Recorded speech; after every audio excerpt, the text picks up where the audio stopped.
What's up everyone, welcome back to another video. My name is Derek from Simnett Nutrition, and today I'm going to be sharing with you my testosterone levels from a recent blood test that I had. So I'm going to try and keep this video short because I want this information to get out there, I want lots of people to see it, and I don't want you to have to search through like some 20-minute vlog to find the info that you're looking for. So what makes this relevant? I'm just a guy who had my testosterone tested. Well, as you probably saw from the thumbnail or from the title, I've been vegan for over 10 years now. So that means no meat, no dairy, no eggs, no fish, none of that for over 10 years. And there's this preconceived notion that's out there that men need to consume meat in order to have healthy testosterone levels. So we're going to find out if that is true for me today. A few other factors that are relevant and I think are pretty interesting is the fact that I've eaten soy like every day for the past several years. So when I say I've had soy almost every single day, I haven't necessarily had like a huge chunk of tofu or something like that, although I do love tofu and I love tempeh and I do eat it many times a week, but I also eat other forms of soy as well. I'll use miso in a lot of my sauces, tamari is another one,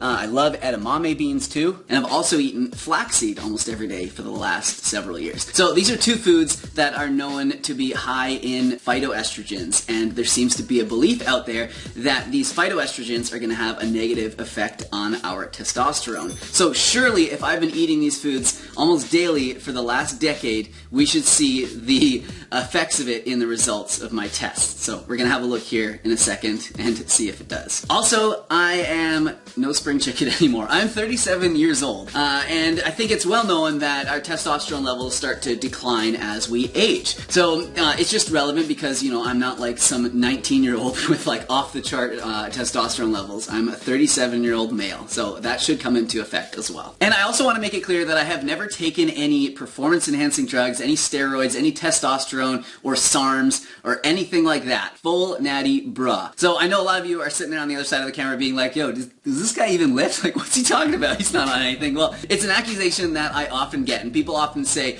oh, this guy's eating, you know, a vegan diet. There's no way that he could build any muscle unless he is taking something. So I just wanted to be clear, I have never taken anything, so that is not going to affect these test results at all either. Like, I'm just a normal guy who works out hard and, you know, tries to put on and keep a decent amount of muscle on him, but by no means am I trying to be a bodybuilder. I just wanted to throw that out there. Alright, so let's have a look at the results here. I did get a full panel blood test done. I'm still waiting on a few of the results from that, but I will be doing a video on that as well. And I think I'm actually going to have one of my friends who is also a doctor come on here and talk about my results with me because he's much more educated in these things than I am, so that should be really fun. So watch for that in an upcoming video. But without further ado, let's look at my testosterone levels. So this was done through Life Labs here in Canada for anyone that is curious. So the top number that we see is testosterone. This is total testosterone, and the reference range is 8.4 to 28.8. So you can see I'm definitely in the upper end of the reference range. So this is the number that is usually most referenced when people talk about their testosterone levels. However, it is not the only important number.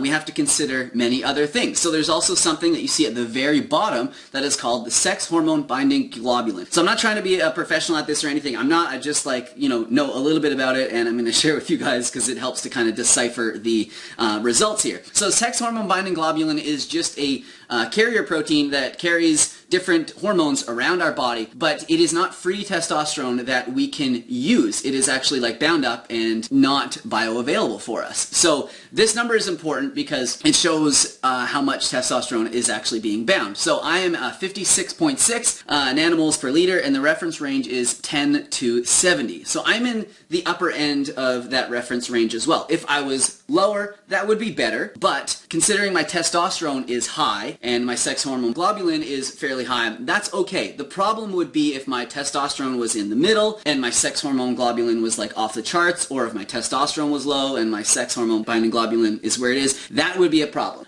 But we don't have to do the guesswork here to figure out if that's good or bad. They actually have some other numbers, some other calculations that they've done for us. So the next values we're going to look at is the testosterone free calculated. So this is getting a little bit more accurate as to what sort of testosterone I have in my body that I can actually use. So I'm 388 picomoles per liter, and the reference range is 115 to 577. So I'm definitely in the middle to upper end of that reference range as well. And what this number is, is basically they take testosterone and the sex hormone binding globulin and they put it into some sort of formula and you get your free testosterone. The next values we're going to look at are the most accurate and the most important and the most representative of how much testosterone I actually have in my body that I can use. So this is what they call the bioavailable testosterone.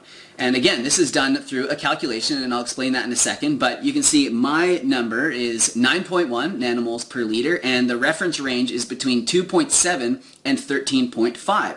So I'm definitely at the high end of that scale as well. So to calculate this, they actually take into account the free testosterone, which already takes into account total and sex hormone binding globulin, but they also take into account your albumin score, which has an effect on your bioavailable testosterone. So that's all been put into some sort of formula, and we get this number here. So 9.1, and the reference range is 2.7 to 13.5. So there it is. Those are my testosterone results, and if you guys are using the excuse, oh, I don't want my test levels to drop, so that's why I'm not going plant-based, or that's why I'm not eating soy or flaxseed or whatever, you can put those worries away. And there was actually a recent study that was done, a huge meta-analysis that looked at over 41 previous studies and other meta-analysis that were done on the intake of soy isoflavones, which are the phytoestrogens from soy, and they found that they have no effect on testosterone levels. This was like the biggest study that's ever been done on it. So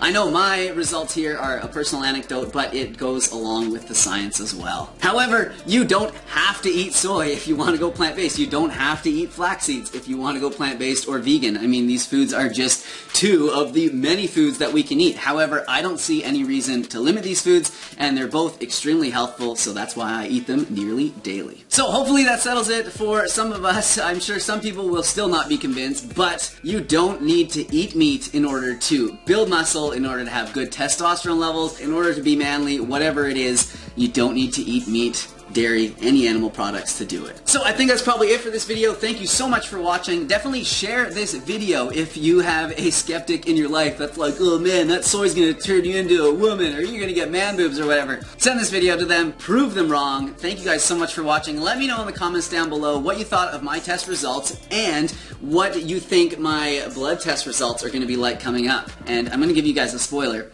They're not perfect. Anyways, thank you guys so much for watching. Definitely hit the like button, subscribe so you can see more from me, and I'll see you soon in another video. See ya!